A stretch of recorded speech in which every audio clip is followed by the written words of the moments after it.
Good morning, everybody. One thing I'm remembering lots of wonderful things that I haven't, as working in the classroom, helping kids just endlessly on, children and young adults, because it was kindergarten all the way to high school, and then they slipped a little bit of pre-K kids in there when they weren't supposed to, and this kind of thing. The main thing, public school working, I just never got past a certain point for my own art because I was helping kids learn specific rudimentaries over and over because there's just so many. There's like thousands of kids learning the rudimentary basically over and over year after year. That's what that's about. And it takes everything you got because you're really just giving them the art skill along with something more important, which is social skills. And we are in a beleaguered world, which, may God forgive me because it's a beautiful world, or it has been in the past, and it should be, and it will be again. Let's have faith. But the world is in a place where just the kids and the young adults just don't know how to act because they're not being taught, and that is not the fault of the teachers as much as people get.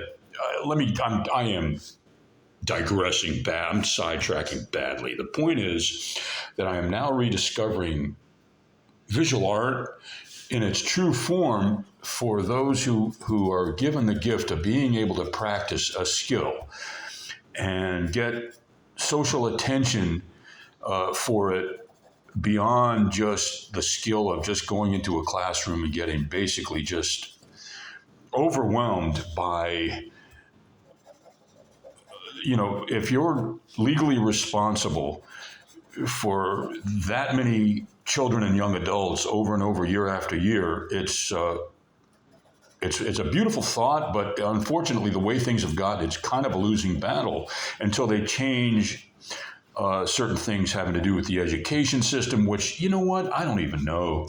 I really don't, because Benjamin Franklin, and we're doing a little bit of academics, we're doing a little bit of history. Benjamin Franklin came up with the concept. He was the true father of our country in ways that people do not remember sometimes. But he came up with the education system as a way.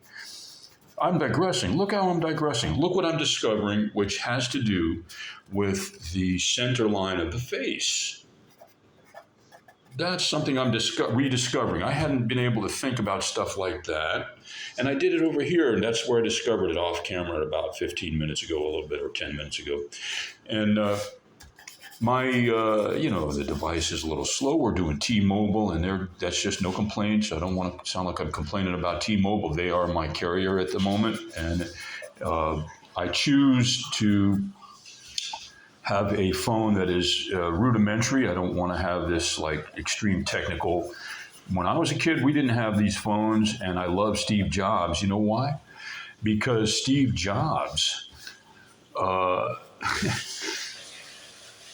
he was in a position where he had to be inventive, and he was. That's all, and that's a hint to everybody in the audience, young and old. And that's most of us. You're in a position where you either have to be you have to be inventive, and either you succeed in being inventive in your life about how to succeed in your existence, or you don't make it. That's just the way it is. It's scary, but it's true. On September 13th, 2025, in progress, Frankenstein, Behind, Wizard and Witch, and Jack-o'-lantern, and Autumn Leaves, which haven't been, I'll develop them somewhat, but I guess this is probably the most important area, thanks to teacher who wishes to remain anonymous, working in charcoal on 2025. Okay, that's it. I got to shut up, upload. Everybody tune in, comment, like, subscribe. Thank you.